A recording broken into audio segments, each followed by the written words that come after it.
Hey guys, tonight I'm bringing you dinner in the electric pressure cooker, and it's going to be ham and bean soup. I've soaked my beans at least 3 hours today, and basically it's just 2 pounds of white Great Northern beans, and the ingredients are going to be some carrots and celery that I've already pre-diced. It's about 4 sticks of celery and 3 good sized carrots. Okay, I have some onion. I chopped a really large onion. See if I can get it over here without spilling it. Oh, Ricky, there we go. Here's my onion. None of this is hard. Okay, the next thing is going to be the ham. We're going to add some ham. This is what's left over. I was canning ham today, and I didn't have enough to fill 1 more pint, so I saved it for dinner tonight. We're going to throw in, here's my spices. We got some celery seed. I'm going to put a little bit of that in there. There we go. We're going to put a couple bay leaves in, if I can get them out. Here's a little piece, and we need 1 big one. See if I can get my bay leaf out of the jar. There we go. We're going to put a bay leaf in there. Okay. And I'm going to put a little bit of pepper in there. Pepper's always good. I'm not adding any salt. I'm putting a dash of turmeric in. Turmeric is a great spice, and again, this is one of those dishes where turmeric will work really, really good. I'm going to put more water in to cover, and that maxes out my cooker at that level of water. So I'm going to have to keep a really close eye on it, and I'm going to add a little bit more ham and clean the onion off the board here so I can get all this onion in. I don't like to waste things, especially things that add flavor like this will. I got turmeric on my hand. There we go. Now I'm going to set my pressure cooker up. Oop, gotta plug it in. Got to plug it in. So let's get her plugged in. I don't leave things plugged in unless I'm actively cooking with them. And I double check my plug in the back, because that is removable for cleaning. And we're going to put her on high for 30 minutes.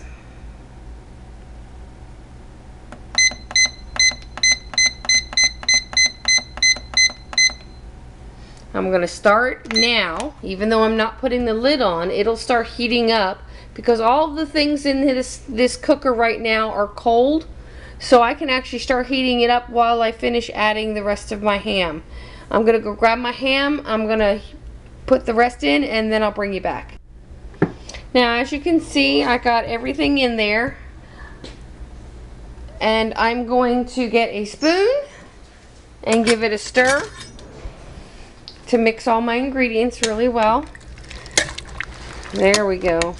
This should turn out really, really well. Hopefully I have enough ham flavor in there with the ham itself, but I also want to be able to taste those beans. There we go. Alright, we're going to put this under pressure and get dinner cooking. And with this, I'm going to make some cornbread as well. So you see that? Put it on, turn it, locks it, turn my pressure valve, and now we just wait. As soon as this heats up, this will build pressure, it'll seal itself, and then dinner will be cooking. And I'll bring you back for the final product. And you can see how easy and basic that recipe is. And the carrots I grew in my own garden. You can grow your own onions, your own celery, and that'll really make most of your bean soup mixes taste absolutely wonderful with a few extra spices. Alright, I'll bring you back when she's all done, and I'm going to work on some cornbread. Hey guys, I thought I'd bring you along for the cast iron cornbread that I'm going to be making. My canner is done.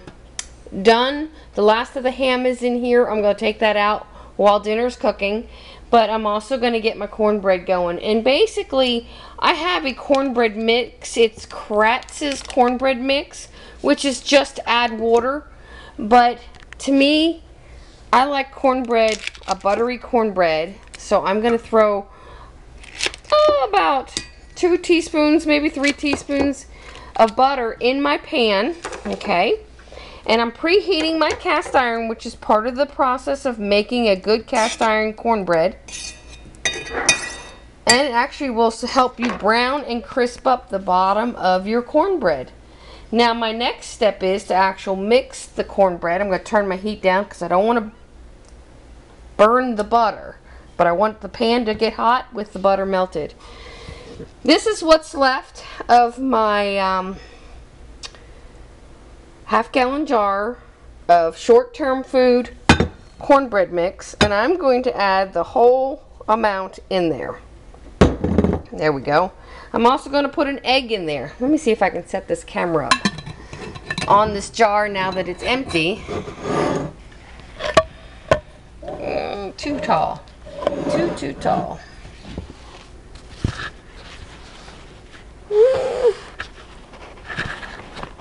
There we go. Let's try that. See how that works. I'm going to put an egg in my cornbread. It doesn't call for one. I do it because it makes it a little more cakey. And we do love the cornbread with it being a little more cake consistency. I'm just going to mix that in. And the only other thing to add to this is a little bit of water or milk. Today I actually have some milk on hand. And normally my granddaughter gets all the milk that comes into the household, but I'm going to steal some. I make sure it's good, and we're just going to mix it in.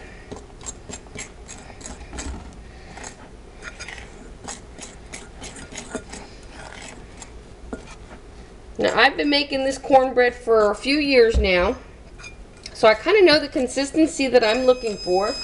That's my oven. It's preheated for the cornbread.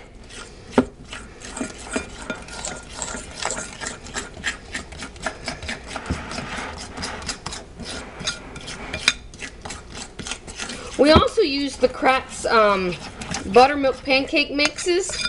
We absolutely love them. They're super easy to use.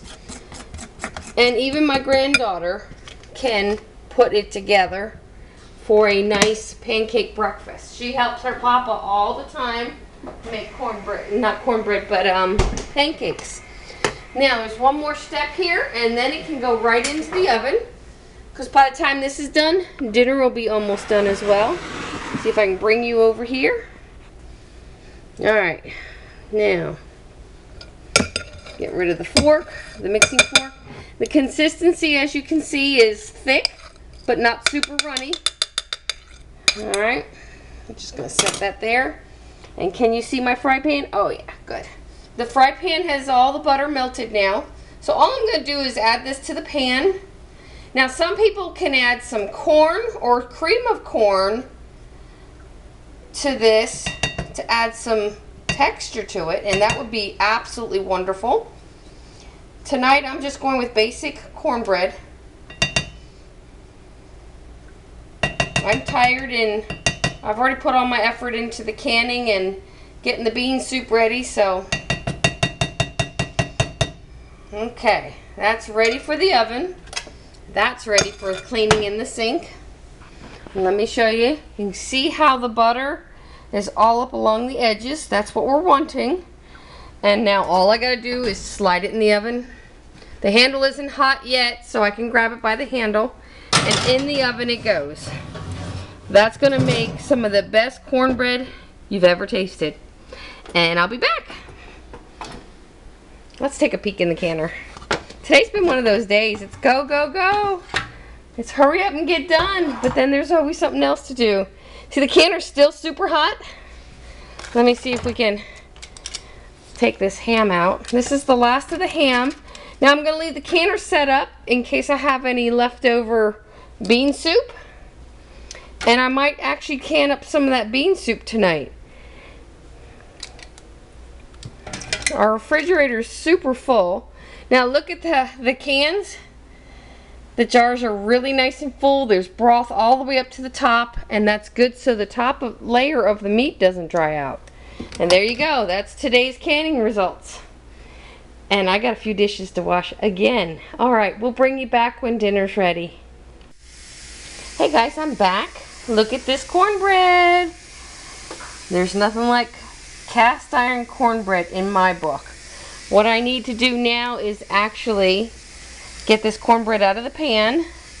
It should fall right out. It usually does. There you go. There's the cornbread. And be very careful handling cast iron with your glass top stove.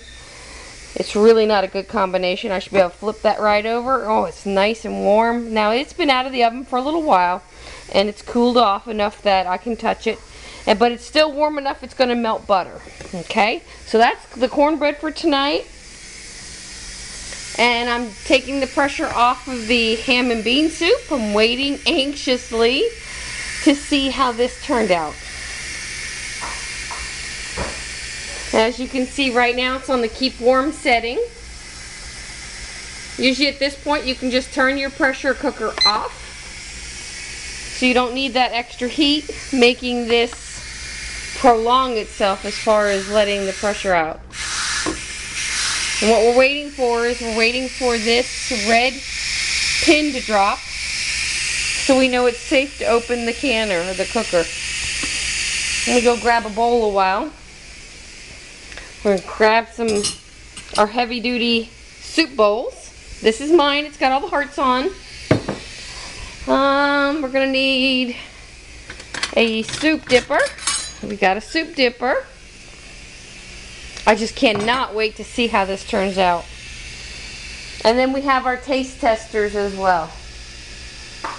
She's giving me the evil eye. She does not like to be my taste tester, but she enjoys the food so much that she's the easy one to go to. Alright, we're almost there. Just making a little bit of noise yet. There we go. Now we're safe to open. And we just give it a twist and lift away from you. Look at that, it's full. Those beans swelled up even more. Let's see what, oh, look at that, guys. It looks like heaven. Now remember, we did not salt this because salting when you're cooking beans can actually be, ruin your recipe because your beans may not cook. I gotta get something to taste this. Okay, we're gonna taste this. It's boiling hot though. Boiling hot. I just want a couple beans. I want to make sure my beans are cooked.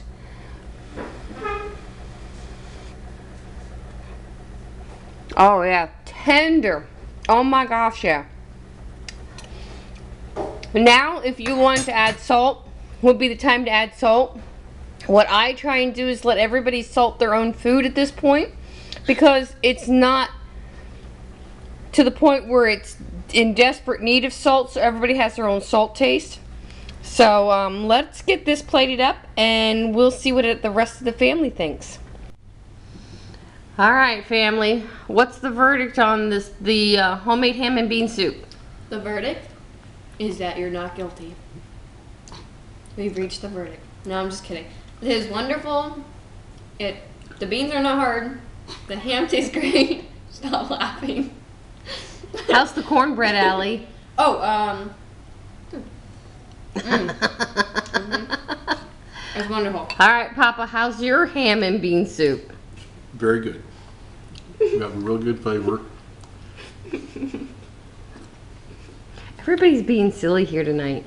We did add some salt and pepper because Jim and I like more pepper than I put in when I initially cooked it. So we did add some salt and pepper. Allie, did you add any salt and pepper? No, ma'am. No, ma'am. Okay. I don't need salt. I'm already salty enough. All right, guys. You hear it from the family.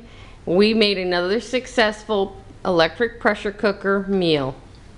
God bless, and I hope you all have a great day.